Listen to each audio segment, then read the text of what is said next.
Jangan kita disodor-sodorin istana kita jadi cagar budaya gitu loh. Diserahin kan kosong kan. Kalau di cagar budaya itu udah nggak ada lagi rajanya. Biar istana itu menjadi identitas jati diri negara Indonesia hari ini. Gagah gitu loh, Indonesia itu punya jati dirinya keren. Satu hal pesan saya, kita selama hidup kita pegang satu prinsip. Benar katakan benar, salah katakan salah. Jangan ada pembenaran di atas kesalahan. Negeri ini sudah 79 tahun. Jangan ada pembenaran di atas kesalahan. Dan selalu ada pembenaran di atas kesalahan.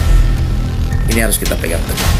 Sekali lagi, salam dari saya, Sultan Sepuh Keraton Kasepuhan, Sultan Sepuh Jenin II Arena Terja, Pangeran Kuda Putih. Hari ini terbuka untuk negara dan bersama-sama kita membangun negeri ini. Kita memperkuat negeri ini dengan satu tekad, yaitu menuju kesejahteraan dan kemakmuran. Indonesia harus menjadi negara dikuasa. Indonesia harus menjadi mercusuar dunia. Mata uang Indonesia harus 1:1 dengan USD. Harus target. Hari ini kita hadir untuk bisa melengkapi Indonesia. Negara-negara awal hari ini para ahli warisnya, para Raja Sultan Nusantara sepakat, ayo kita kawal Indonesia. Ayo kita kuatin Indonesia. Ayo kedaulatannya kita kuatin Indonesia. Bukan untuk melemahkan nih, untuk menguatkan, kan gitu ya. Nah, bagaimana untuk kita menguatkan? Kita lihat dong yang lemahnya di mana sih. Nah, kalau kita berbicara rumah atau tanah, ketika kita ingin memiliki tanah, apa sih persyaratannya, kan gitu ya. Nah, pasti ada transaksi, bener nggak? Kalau kita tanya seseorang, kamu menempatin rumah ini dari mana? Kalau dia bilang dia beli, itu ada transaksi jual belinya, pasti kita tanya dong, dibeli berapa gitu. Kalau dihibahin, berarti ada bunyi surat hibahnya dong, ya kan? Kalau diberikan kuasa aja atau mandat, pasti juga ada bunyinya surat kuasa dan mandatnya secara dokumen, bener nggak? Nah, ini negara dari mulai negara awal berbentuk kerajaan kesultanan menjadi negara baru yaitu Indonesia. Ini bagaimana proses administrasinya? Kan ini kita harus cari tahu nih, kan gitu. Oh, ternyata ketika dalam proses administrasinya ada yang salah nih, ada yang kurang lah, bukan salah. Mungkin saat itu pendiri bangsa buru-buru ya bentuk negara baru tanpa mensosialisasikan dengan baik. Ada sebuah kerajaan di satu wilayah, dia nggak pernah juga dijajah oleh Belanda, Portugis, Inggris, nggak pernah juga. Tiba-tiba dia heran dari Indonesia nih, gitu kan?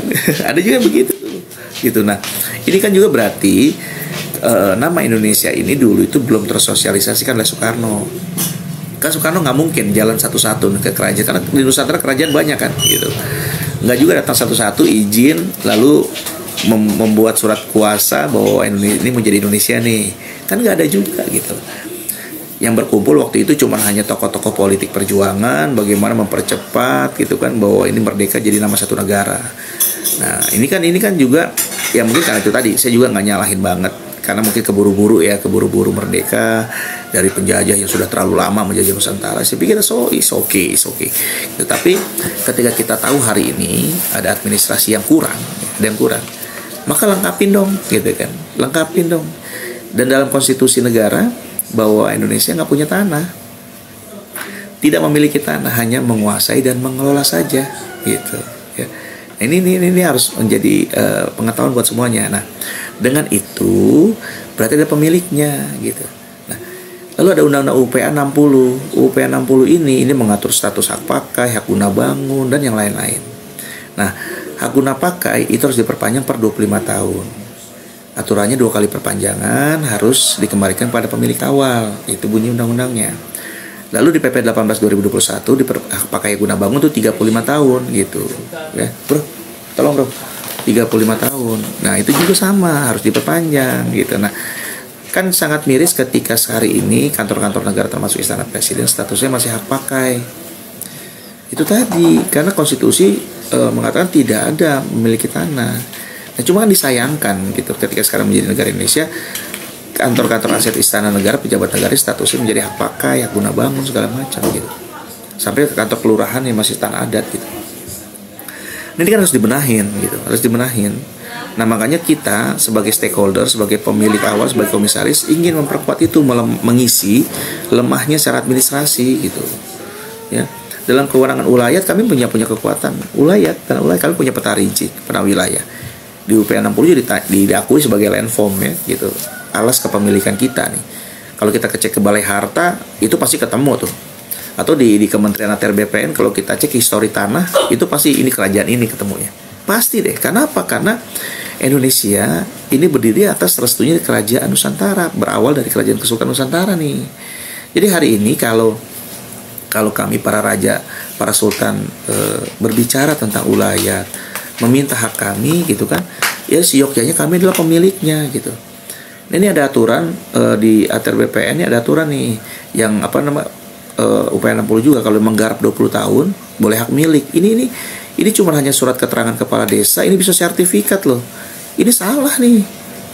Kalau penggarap ya penggarap, bukan pemilik. Jadi sekali lagi bahwa di Nusantara ini tidak ada tanah dari negeri anta berantah yang tidak berstatus, semuanya berstatus.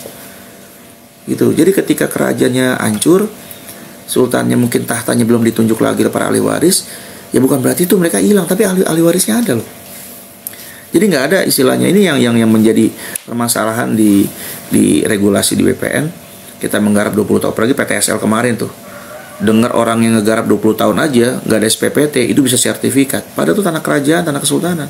Harusnya datang ke keraton, nanya ke sultan, Sultan boleh nggak pelepasan hak untuk rakyat? Ini sekian meter untuk sipulan, selama ini dia udah ngegarap 20 tahun tanah sultan. Harusnya begitu. Nah, kita memberikan pelepasan hak, tinggal mereka biaya kerohimannya berapa buat kita, kan gitu. Kesultanan juga harus ada penghidupannya dong, ya nggak? Karena punya abdi dalam, jajaran. Masa sekarang UMR yang sekarang kita perjuangin aja, kalau bisa ada pemerataan UMR ya untuk masyarakat, untuk pekerja, ya kan? Ini aja ada ketimpangan UMR aja sudah menjadi titik temu jauh kepada ambang kesejahteraan. Apalagi kalau kita dengar para keraton-keraton ini yang punya abdi dalam digaji cuma 250.000 sebulan, 350.000 sebulan, dapat apa sih gitu loh? Bukan menilai masalah mahabahnya dia kepada kita gitu loh. Orang mahabah mau usul mati bagaimana sih gitu. Ya kalau saya mau pikir, mereka harus diberikan penghidupan yang layak. Nih sultan harus bisa memberikan jaminan buat abdi dalamnya, jaminan sekolah, kesehatan gitu ya. Anak-anaknya juga diperhatikan masa depannya. Kan harusnya begitu tanggung jawab sultan nih. Karena kita punya aset besar. Yang mirisnya sekali, sultan dijadikan, bahasa sultan dijadikan mainan nih kan. Sultan Andara kayak untuk identik dengan kaya raya. Sesungguhnya memang Sultan Raja Nusantara harus kaya. Memang kaya kok. Tanahnya besar kok. Gitu. Jadi dalam arti bahwa ini harus kembalikan hak kami gitu loh. Kalau memang tanah-tanah ini juga dipakai sama negara buat kantor negara, kami kasih. Kami berikan pelepasan haknya. Buat masyarakat gimana? Sama. Kita kasih buat rakyat gitu loh. Tapi kalau ada tanah-tanahnya, ada investornya, ada bisnisnya, hasil bumi kami itu dibisniskan, gaji karyawan BUMN-nya gitu sampai 2 digit, kita yang punya tanah nggak dapat apa-apa coba. Voucher bensin aja kagak ada. Indosemen ngerukin Gunung Kapurnya Cirebon, ada nggak jatahnya Sultan? Berapa sak itu setiap bulan? Sekian ribu sak itu dari Indosemen. Nggak ada. Ngelihat masyarakat rumahnya rubuh, boro-boro mama bisa bantu semen. Ya nggak? Ini miris ini. Gitu loh. Terus kita hari ini dikomplain masalah makam, ngebisnisin makam segala macam. Ya dari mana lagi penghasilannya? Saudara saya bingung deh. Ngeritik boleh, tapi kasih solusi. Boleh mereka sekarang nggak boleh nyari nafkah di makam, tapi ada nggak solusinya? Nah, saya punya solusinya nih untuk mereka. Saya kepengen semua kuncen-kuncen Gunung Jati digaji semua 5 juta tuh. Jadi nggak ada lagi tuh namanya keropak itu cuma hanya buat perawatan. Tapi kuncin-kuncinnya semua kalau perlu digaji tuh 5 juta semua sebulan. Gitu loh. Kenapa? Dari hasil aset Kesultanan Cirebon ini besar. Dari minyak aja deh. Ini pakai Pertamina. Masukin 3% profitnya Pertamina ke Kesultanan Cirebon. Saya bisa gaji semua kuncen yang menjaga situs-situs di Cirebon. Bukannya Sultan mintain duit ke kuncen. Tapi kuncen kita gaji karena mereka ngabdi kepada kita. Kita pikirin kesejahteraannya mereka sudah menjaga situs-situs peninggalan leluhur kita. Itu konsep yang benar gitu loh. Bukannya Sultan mintain duit ke kuncen-kuncen nih. Ini yang dilakukan oleh Kasepuan sekarang nih. Kuncen-kuncen dimintain duit nih. Setahun 28 juta. Sampai kemarin ada laporan di lapangan juga tuh. Seorang kubu mintain ke kuncen juga, Masya Allah. Kuncen harus kita pikir sejahteraannya. Bukan mereka nyetor nyari uang buat kita gitu loh. Lalu ada bahasanya masyarakat ngasih upeti ke sultan, ini juga salah, bukannya berarti sultan sama aja meras ke rakyat, bukan. Jadi bahasa upeti itu adalah seba. Seba itu adalah tanah-tanah keraton yang dikelola oleh masyarakat, ditanamin pertanian, tanamin perkebunan, hasilnya itu rasa syukur masyarakat, terima kasih kepada sultan, dibawalah hasil panen gitu loh. Dari sekian ratus, misalnya dari 3 kintal, oh seba ke keraton, dikasih misalnya cuma 10 kilo, itu rasa terima kasih masyarakat kepada sultan, bukannya kewajiban masyarakat dipajaki oleh sultan, bukan gitu, ya kan? Ini asal paham semuanya bahwa perjuangan Pangeran Kuda Putih hari ini di Cirebon ya adalah memperjuangkan hak-hak semuanya gitu. Jadi kalau saya memikirkan pribadi aja, ya ilah, udah tahu semua ada penghasilan dari kesultanan apa sih, bisnisin makam segala, tapi saya nggak lakukan itu. Boleh tanya tuh ajudan saya, panglima saya, ada nggak Pangeran Kuda Putih bisnisin makam, narifin kalau orang ziarah? Nggak ada. Infak seikhlasnya kasih, yang jaga di sana. Nggak ada saya makan sepeser pun gitu. Karena kita nggak bisa terima infak dan sedekah ya. Mohon maaf nih gitu. Karena syariat yang mengatur, bukannya saya so ego, so idealis, bukan. Syariat yang mengatur. Kalau hadiah boleh. Kalau yang mau kasih hadiah ke saya, alhamdulillah nih ada roti, alhamdulillah nih ada singkong, ngasih hadiah gitu kan. Mawar TikTok. Atau kasih mawar kata itu gitu. Ya, kasihnya hadiah ya, jangan bilang infak ya. Kalau infak saya nggak terima, saya balikin ke TikTok deh. Jadi dalam arti bahwa itulah hadiah baru kita bisa terima gitu. Jadi ini yang harus dipahamin, bahwa kalau ada rumor Pangeran Kuda Putih pengen tahta segala macam, ya saya yang diangkat kalau tahta saya diangkat oleh Zuri ya. Perjuangan saya untuk masyarakat semuanya. Malu lah wilayah Kesultanan Cirebon dibilangin daerah termiskin ekstrim gitu loh. Jangan kita disodor-sodorin istana kita jadi cagar budaya gitu loh. Diserahin kan kosong kan. Kalau di cagar budaya itu udah nggak ada lagi rajanya. Biar istana itu menjadi identitas jati diri negara Indonesia hari ini. Gagah gitu loh, Indonesia itu punya jati dirinya keren. Indonesia terdiri berawal dari raja-raja, negara-negara bentuk kerajaan, keren kan gitu. Jadi itu yang saya mau sampaikan. Jadi nggak ada para raja sultan tuh makar lah segala macam gitu, ya kan? Iya Maya, yang babat tanah siapa, yang nikmatin siapa ya? Iya benar ya, benar ya. Jadi itu tadi, jadi bahwa dalam arti bahwa hari ini kita hanya meminta yang menjadi hak kita gitu, yang diatur pada syariat agama. Negara ini berpegang teguh pada Pancasila. Sila pertama, ketuhanan yang Maha Esa. Berarti dari Sabang sampai Merauke beragama. Dalam bab agama, masing-masing agama mengajarkan yang namanya bab hak ahli waris. Jadi kalau sultannya di situ belum ada yang diangkat lagi, keratonnya sudah hancur karena penjajah, bukan berarti ahli warisnya nggak ada. Jadi di Nusantara ini nggak ada yang dibilang tanah tidak bertuan atau tanah terbengkalai. Karena apa? Karena Indonesia datang ini bukan dudukin kebun kosong. Ya, jadi paham ya. Jadi kalau yang dibilang makar adalah, nih biar paham juga, yang disebut makar itu dibentuk oleh negara, Bermenkumham, ya. Yang kedua dihidupi oleh negara, dibesarin oleh negara lah. Lalu menggulingkan negara, mau bikin negara baru, itu baru makar. Atau provokasi, itu makar. Ini kan enggak. Kita yang pemilik awal, yang dipakai tanahnya sekarang ini adalah tanah dari kita, ya kan? Bener nggak? Dan hari ini saya komplain kan gitu kasarnya, meminta hak saya. Bukan berarti ngeganggu negara, yang dipakai negara biarin, saya kasih pelepasan hak kok, biar statusnya nggak hak pakai lagi gitu. Tapi kalau yang ada bisnisnya, boleh dong, pikirin dong presentasinya dong, bikinin dong undang-undangnya dong. 2,5% sampai 5% haknya kesultanan karena tanahnya dipakai. Cengli dong.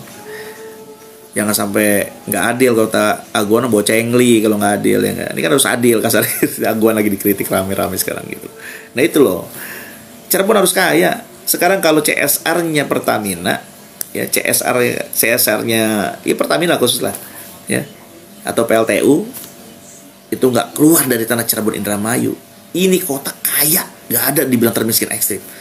Malu ketika Pertamina berada di wilayah kaya yang minyak kita pernah diambil lalu dicap wilayahnya termiskin ekstrim. Ini malu, pukulan buat saya. Saya sebagai Sultan Cirebon malu saya melihat kondisi saya seperti itu. Harusnya maju Cirebon ini, kaya dengan fasilitas CSR-nya yang miliaran dari Pertamina ini bisa membangun Cirebon kayak apa, bisa membangun Indramayu seperti apa. Jadi sekali lagi saya minta dukungannya dari seluruh masyarakat hari ini biar paham semuanya, jangan kupingnya jangan mendengar medsos, matanya jangan cuma hanya melihat medsos lalu mengambil kesimpulan tentang saya. Jadi ini yang saya mau sampaikan kepada seluruh masyarakat yang memang belum kenal saya. Ya, ada berita-berita miring segala macam, biarkanlah tuh berita-berita dari kubu yang nggak suka, yang hari ini saya mau rapihkan karena mereka nggak suka, wajar, terganggu wajar. Yang terpenting rakyat saya di wilayah Kesultanan Cirebon harus makmur, harus sejahtera. Tanah kita gemari pahloh jinawi. Pesan Kanjeng Sunan, ingsun titip tajuklah fakir miskin. Bagaimana kita mengurusin anak yatim piatu, bagaimana kita mengurusin jompo, bagaimana kita mengurusin tempat ibadah kita kalau rakyatnya pada miskin. Nah, kuncinya fakir miskin. Bereskan masalah fakir miskin. Jangan ada kemiskinan di tanah Kesultanan Cirebon. Kalau semuanya sejahtera, masa ngeliat yatim piatu mau diam aja? Kalau semuanya sejahtera, masa ngeliat panti apa orang-orang jompo diam aja? Kalau semuanya sejahtera, masa ngeliat tempat ibadah rusak mau diam aja? Ini yang harus apa namanya? Yang harus semua bisa pahamin, ya. Ingsun titip tajuklah fakir miskin, bukannya sekedar lisan yang kita ucapkan, tapi pembuktian, dan kita harus bekerja hari ini. Seluruh keluarga besar Kesultanan Cirebon, baik kasepuhan yang saya pimpin, Kanoman, Kacerbonan, Kaprabunan, seluruh bangsawan Cirebon yang merasa bagian Kesultanan Cirebon, mindsetnya rubah. Bukan lagi isinya syirik, dengki, hasut, hianat, tetapi ayo kita sama-sama membangun Cirebon. Malu kita sebagai turunan Kanjeng Sunan melihat rakyat kita masih ada yang susah. Diri kita pun susah. Ya, diri kita pun susah. Ini yang saya mau perjuangkan kepada negara. Haknya Cirebon, kasih yang menjadi haknya kami. Lahan-lahan kuasakan kepada kami, kerjasamakan dengan kami. Perhutani kerjasama dengan kesultanan. Kementerian LHK, kehutanan kerjasama dengan kesultanan dan kerajaan. Itu keren. Nanti share profit bagaimana? Jadi negara ini harmonis jalannya. Gitu loh. Begitu juga yang di Papua, begitu juga di Kalimantan, ada kerajaan Kutai Negara di sana, Kutai Kertanegara yang sekarang dipakai IKN. Gandeng kerajaannya. Tanah-tanah kehutanannya kerjasamakan dengan kerajaannya. Bikin regulasi berapa profit, berapa persen. Sekarang di Kalimantan yang menguasai batu bara terbesar, siapa yang kita dengar hari ini? Yang paling kaya di sana batu bara. Apakah dia bagian dari kerajaan? Kan bukan. Seharusnya yang punya tambang itu adalah kerajaan. Ya, harusnya punya tambang itu adalah sultan. Sehingga rakyat pun bisa minta ke sultan bantuan. Ini yang harus terbuka semua pemikirannya. Nusantara ini keren. Rakyat itu punya dua pengayom. Satu yang hari ini menjadi negara Indonesia yang disepakati dan direstui oleh para raja sultan Nusantara. Yang kedua, kalian masih punya raja dan sultan yang juga ikut menyayangi dan melindungi kalian dan memperhatikan kalian. Kalau raja sultannya makmur, rakyat bisa dapat dua perhatian. Satu, dapat perhatian dari negara. Melalui apa? Melalui anggota dewannya, melalui pokirnya, kan begitu ya. Melalui terus dari pemdanya, kan gitu. Terus dari perusahaan-perusahaannya, dari CSR-nya. Terus juga rakyat bisa juga meminta kepada kesultanan. Karena kesultanannya makmur.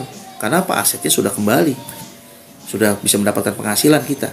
Jadi kita bisa mempunyai program juga untuk rakyat. Jadi kan dapatnya berlipat-lipat rakyat ini perhatiannya. Apakah bisa cepat untuk mencapai kesejahteraan? Sangat bisa.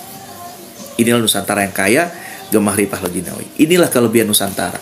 Seharusnya Indonesia bangga, ya, karena Indonesia adalah bagian dari kerajaan Kesultanan Nusantara. Itu hebatnya.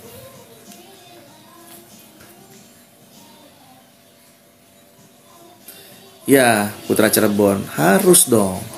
Harus. Tujuan negara itu mensejahterakan dan memakmurkan rakyat. Itu harus. Nggak ada duit zaman itu, duitnya aja bolong. Duit kepeng. Gitu ya. Baik saudaraku semuanya dirahmati oleh Allah, seluruh rakyatku, masyarakatku, seluruh saudara-saudaraku semuanya. Ayo semuanya kita bersatu, Cirebon jadi Sawiji, Kesultanan Cirebon menjadi trigger bangkitnya Nusantara dan bangkitnya Indonesia menuju emas. Indonesia harus besar, ya. Waalaikumsalam, Wong Banten. Indonesia harus besar, Indonesia harus menjadi negara dikuasa. harus, ya. Masa kita kalah sama Amerika, masa kita kalah sama negara kecil Singapura, sama Malaysia kita sering dilecehkan, ya enggak gitu. Cuman Brunei yang nggak pernah ngina-ngina kita, Raja Brunei, karena Raja Brunei merasa bagian dari kita. Irisannya Brunei itu leluhurnya dari Nusantara, dari kita juga. Makanya mereka tidak pernah menjelekkan Indonesia, meremehkan Indonesia. Tapi Singapura kurang ajar. Malaysia hari ini juga nyenggol-nyenggol kita terus itu. Aduh, ampun. Makanya kita harus kuat, negara ini harus kuat, gitu. Manusia bebas, negara ini dikuasai oligarki. Nah, itu harus dibikin aturan. Makanya para Raja Sultan hari ini berperan aktif agar menjadi controller, pengingat nih, memberikan masukan kepada negara nih, gitu kan. Ya karena kita sebagai pemilik lahan Nusantara, para Raja Sultan ini, para ahli warisnya kan gitu. Ya intinya satu lah, kalaupun katakan mau oligarki ini mau masuk, so kita ini didudukan, kita nanti menyampaikan untuk kepentingan masyarakat itu apa aja gitu loh, ya. Jadi kita, suara kita didengar untuk rakyat. Karena makanya mulai sekarang seluruh masyarakat yang memang wilayahnya masih ada kesultanannya, ya, sultan dijadikan tempat curahan, gitu loh. Wabil khusus seluruh raja yang ada di LNKPR ini sekarang sudah saya wajibkan untuk membuka pengaduan menerima curhatan dari rakyat semuanya, sehingga kita bisa membuat resume nanti kepada negara apa aja rakyat kita yang yang dialami mereka semua yang di bawah gitu. Jadi negara tahu. Ini kita sedang merumuskan kerjasamanya, ya, dan kita komunikasi terus dengan negara. Mudah-mudahan kita doanya dari semuanya agar Pak Prabowo juga hatinya terbuka, bisa bisa mau duduk bersama-sama kami, bertukar pikiran dan mencari solusi, ya. Dan pentingnya negara ini juga harus jeli. Percayakan kepada LNKPRI bahwa kami adalah jadi maksudnya limpahkan tugas dan tanggung jawab negara yang notabene hari ini bingung memilih mana raja asli, mana raja yang palsu kan gitu. Biar nanti negara sudah ada regulasinya, padahal biarkan nanti lembaga negara perintis kemerdekaan Republik Indonesia yang akan membantu negara untuk merapikan secara perlahan-lahan, ya, dengan atas nama negara seperti itu. Bagaimana dengan para pendatang yang ingin menguasai Nusantara? Aduh, para pendatang jangan ngimpi nguasain di Nusantara deh gitu loh. Kenapa nggak harmonisasi dan sinergi sih gitu loh? Kalau udah niat nggak bener datang mau nguasain, ini udah niat nggak benar gitu loh. Udah niat numpang, niat datang aja, lalu punya niat lagi. Bersyukur dikasih tempat kan gitu. Bersyukur dikasih tempat, bersyukur dikasih ruang. Kok tiba-tiba mau nguasain sih gitu loh? Ya jangan deh, jangan punya niat begitu. Karena yang teruji melawan penjajah itu adalah kerajaan kesultanan. 350 tahun kita mempertahankan wilayah masing-masing gitu. Ada nggak kita dengar para penjajah dulu ini, Belanda, Portugis, Inggris yang masuk ke Nusantara ini pernah menyatakan merdeka? Jepang, ada nggak? Ada nggak sih penjajah tuh? Belanda di 350 tahun paling lama, pernah nggak dia menyatakan merdeka atas penjajahan yang dia lakukan terhadap Nusantara? Di Cirebon dia mau merdeka tuh, dirubah Kesultanan Cirebon menjadi Kresidenan Cirebon. Dia mau merdeka tuh, dia floating wilayahnya. Ya, makanya kenapa hari ini Mama bisa tahu wilayah Kesultanan Cirebon, karena Belanda waktu itu mau merdeka di Cirebon, lalu dia floating wilayah kita. Jadi kita tahu, oh wilayah Kesultanan kita seperti ini. Karena kalau zaman dulu petanya cuma coret-coretan begitu aja kan gitu. Jadi para pendatang baik-baiklah dengan kita lah, kalau pengen nyari rezeki, pengen hidup di sini lah. Jangan sampai punya niat jahat deh, ingin menyingkirkan, ingin menguasai. Aduh, saya pikir di Nusantara jangan begitu. Karena apa? Karena leluhur Nusantara nggak diem gitu loh. Jangan dikira mereka udah berbentuk makan terus mereka tidak bisa menggerakkan para turunannya. Bisa kok. Secara goibiah nih kita meyakini ada yang goib gitu loh. Dan jangan ngeremehin soal itu. Nusantara, pasukan laskar-laskar adatnya teruji menjaga Nusantara. 350 tahun tidak ada satu penjajah pun menyatakan merdeka, ya. Selagi bahwa TNI, Polri harusnya bergandengan tangan dengan masyarakat adat, bergandengan tangan dengan laskar-laskar adat Nusantara, karena ini menjadi pakunya Nusantara. Karena kalau bicara kekuatan TNI hari ini menguasai Nusantara, ya kan? Kalau katakan kita berperang dengan negara lain, berapa lama kekuatan TNI? Saya tanya. Berapa kekuatan Polri hari ini? Digabung TNI Polri. Apakah bisa menjaga Nusantara dari Sabang sampai Merauke? Anggaplah kita perang seminggu aja, jangan puluhan tahun, minggu aja. Apakah bisa kekuatan melawan serangan-serangan dari berbagai macam negara menyerang kita? Pastinya kan perlu laskar-laskar adat.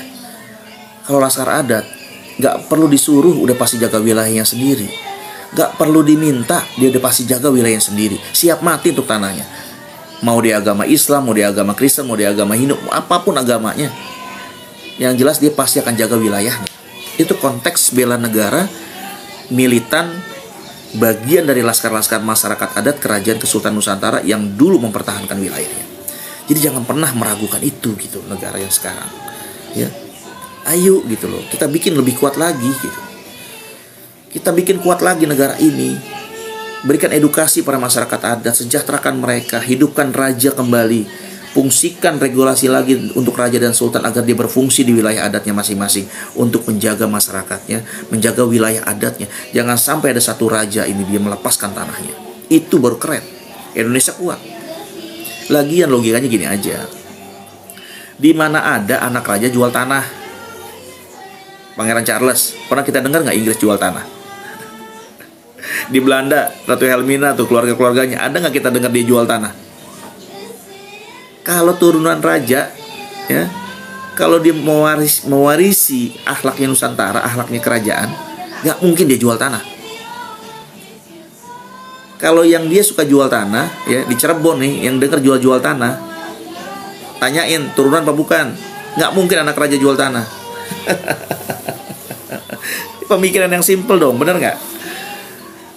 Kalau anak raja jual tanah, berarti kerajaan itu mengurangi zona wilayahnya. Nggak akan mungkin, yang ada juga menjajah, memperbesar wilayahnya. Jadi nggak mungkin seorang anak raja, turunan raja jual tanah. Tanah kerajaannya lagi dijual, nggak mungkin. Yang ada untuk rakyat, bagian bisa buat hidup, bagaimana wilayahnya utuh. Itu ada konteks bela negara yang memang yang kita milikin, yang kesultanan milikin gitu kan. Itu konteks simple. Kalau dengar turunan raja jual tanah, pertanyain, raja bener bukan itu? Turunan bener apa bukan itu? Kok diwarisi jual-jual tanah kerajaan?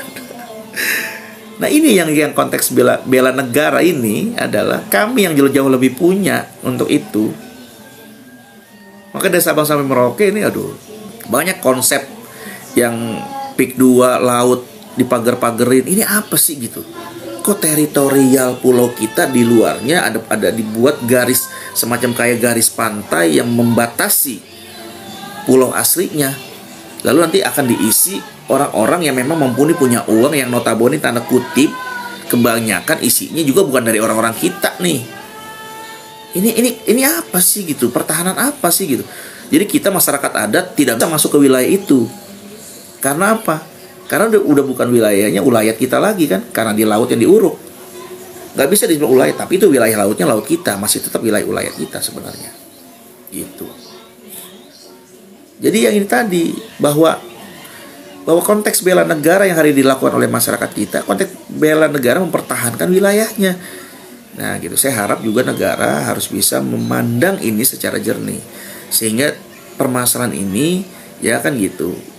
Apa yang menjadi suara dari rakyat tidak ditumpangi oleh aktor-aktor politik oposisi yang memang ingin melemahkan pemerintahan sekarang. Kita para Raja Sultan di luar dari ranah organisasi politik gitu. Fokus kita adalah untuk bagaimana rakyat kami sejahtera.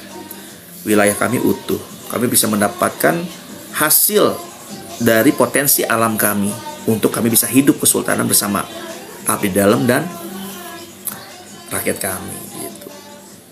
Jangan pernah terbius bahwa Kasepuan tuh APBD-nya tuh miliaran tuh. Di situ nggak ada anggaran LPJ itu boleh beli beras, beli daging, beli sayuran buat makan sultan dan keluarganya, untuk ngehidupin buat gaji abdi dalamnya. Nggak ada di situ dalam LPJ. Yang ada anggaran budaya semuanya di situ. Sama perawatan gedung cagar budayanya, bangunan cagar budayanya. Tapi nggak ada di situ LPJ buat beli beras, buat makan. Terus sultannya suruh mati. Lalu sultannya suruh maling, sultannya suruh cheating, ya nggak? Suruh pinter-pinter ngambilin APBD buat beli makan, buat beli mobil, buat dia buat dia operasional. Apa harus begitu? Ini nih yang saya nggak mau. Karena yang ada APBN tuh bagi-bagi, kita nanti acara tradisinya puyeng. Yang kasihan bendahara nyusut kwitansinya, nyocokin. Aduh, saya nggak mau deh maksudnya suruh, aduh begitu deh, masya Allah. Sebenarnya gimana ya, karena ya mungkin saking nggak ada lagi lah yang bisa kita terima gitu kan mungkin. Jadi apa aja jadi diakal-akalin. Nah inilah mental apa namanya, orang bilang kasar, mental maling gitu ya. Yang kita ini harus mencuri uang negara di situ. Padahal kita punya ada hak kita ya. Ada rezeki kita kesultanan yang memang dari tanah-tanah kita menghasilkan hasil, ada nilai bisnisnya. Kan itu harus dibagi ke kita gitu loh. Sehingga kami bisa hidup dari situ. Biar APBD kalau memang tempat kami jaga budaya sudah full untuk acara tradisi. Jadi nggak ada lagi itu di Kasepuhan itu kalau mau acara tradisi kunciannya dipalakin itu, dimintain duit lagi itu. Malu lah. Kayak gitu. Apalagi komplain tentang makam juga banyak banget. Tapi ya mau gimana lagi lah, nggak ada penghidupan lain. Ya mudah-mudahan lah apa yang diperjuangkan saya bersama raja-raja semua bisa mengembalikan hak kami, sehingga kami kesultanan kerajaan bisa hidup kembali ya, yang kami merupakan historical dari negara ini, untuk bisa bagaimana kita bersama-sama negara ini untuk bisa mengawal ya program-program pemerintah untuk bisa proses menuju kesejahteraan masyarakat kita semuanya. Satu hal saya cuma pesan bahwa jangan pernah zolimin masyarakat kami, karena hari ini yang menjadi masyarakat Indonesia merupakan masyarakat adat kami semuanya. Dan kalau kita mengaca pada diri masing-masing, kenapa kita bilang seluruh bangsa Indonesia adalah bagian dari kerajaan kesultanan? Kita introspeksi diri kita masing-masing.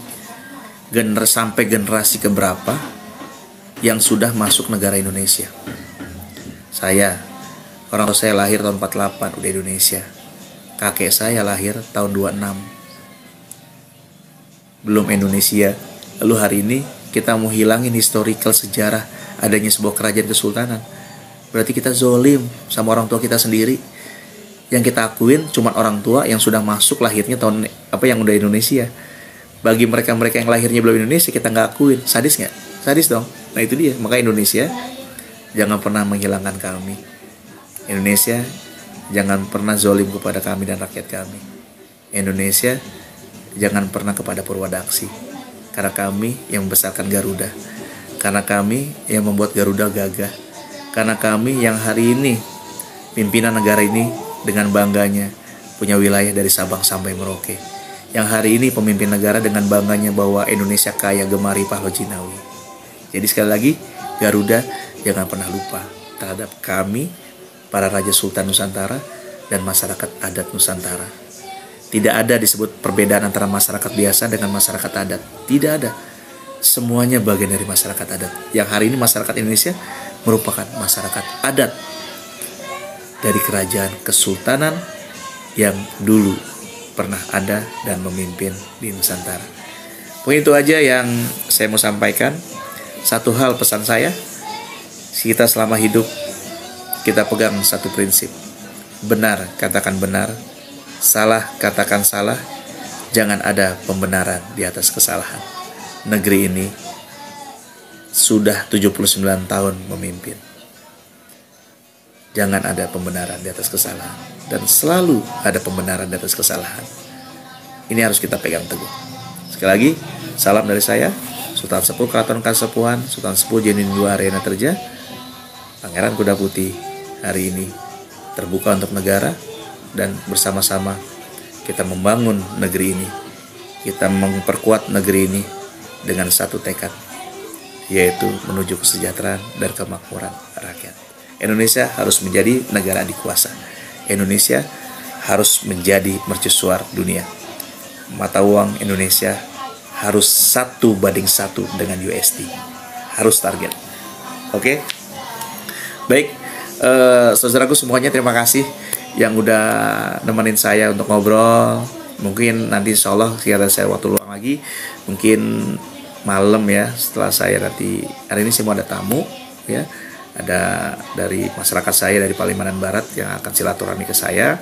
Jadi silakan masyarakat Cirebon yang mau komunikasi, mau berdialog dengan saya ketika memang ada waktunya, silakan. Masyarakat desa apa, silakan atur jadwalnya nanti dengan Panglima saya, dan diatur. Sebentar mungkin saya bisa kalau boleh saya share telepon, boleh nggak ya di TikTok ya? Kira-kira boleh nggak ya? Ya, untuk untuk mengatur untuk bisa ngobrol wabil khusus masyarakat. Nanti mungkin bisa ke ajudan saya, ya, Wapang, wakil panglima saya, Norman, itu di 0813 2452 9958, ya. Itu mungkin bisa nanti diatur agenda untuk pertemuan dengan saya, untuk audiensi, untuk bisa tatap muka, bisa ketika punya permasalahan silahkan dibawa apa yang menjadi masalah di lapangan. Nanti saya akan bisa sampaikan kepada pemimpin di daerah, baik di Kota Cirebon maupun di kabupaten dan juga wilayah Kuningan, Majalengka, Ciamis, Banjar Pangandaran, Indramayu sampai ke Bekasi. Insya Allah nanti semua aspirasinya bisa saya tampung dan saya bisa sampaikan kepada negara, begitu, ya. Baik, ya dari Palbar, dari Palbar mau merapat ini, katanya jam 1 dari sana harusnya udah nyampe nih, begitu, ya. Dari Palimanan Barat, terus dari Arjawinangun, dari Cirebon Timur, ya. Silakan yang memang mau merapat untuk kita ngobrol, yang keluh kesah atau apa, silakan. Saya terbuka hari ini, kali ini terbuka untuk seluruh masyarakat untuk bisa menyampaikan aspirasinya. Dan mungkin melalui media TikTok ini, mungkin nanti saya akan live ketika saya ada waktu luang untuk bisa seluruh masyarakat bisa menyampaikan informasi apapun untuk sekiranya saya bisa bantu dan saya bisa sampaikan. Saya memang nggak punya kekuasaan apapun, tetapi mudah-mudahan saya punya suara dan juga masukan kepada negara, insya Allah didengar, seperti itu, ya. Sekali lagi terima kasih seluruh saudaraku semua yang dirahmati oleh Allah Subhanahu wa taala. Semoga sehat selalu dan Allah selalu melindungi dan juga merahmati semuanya. Semoga ada rizki dan juga diberi lipat ganda dari Allah Subhanahu wa taala. Oh iya, saya dapat teguran di TikTok, nggak boleh share nomor telepon katanya. Ya. Ya, saya harap TikTok juga bisa sedikit bijak, ya. Ini kan saya coba komunikasi dengan rakyat saya, seperti itu. Ya, terima kasih untuk TikTok juga, ya. Memberikan fasilitas yang luar biasa menurut saya. Baik, mungkin saya akan udahi dulu, ya, untuk bincang-bincangnya, untuk ngobrolnya. Semoga nanti kita lanjut lagi di waktu yang memang Allah kehendaki dan restui. Itu aja. Wabillahi taufiq wal hidayah. Wassalamualaikum warahmatullahi wabarakatuh. Sampurasun.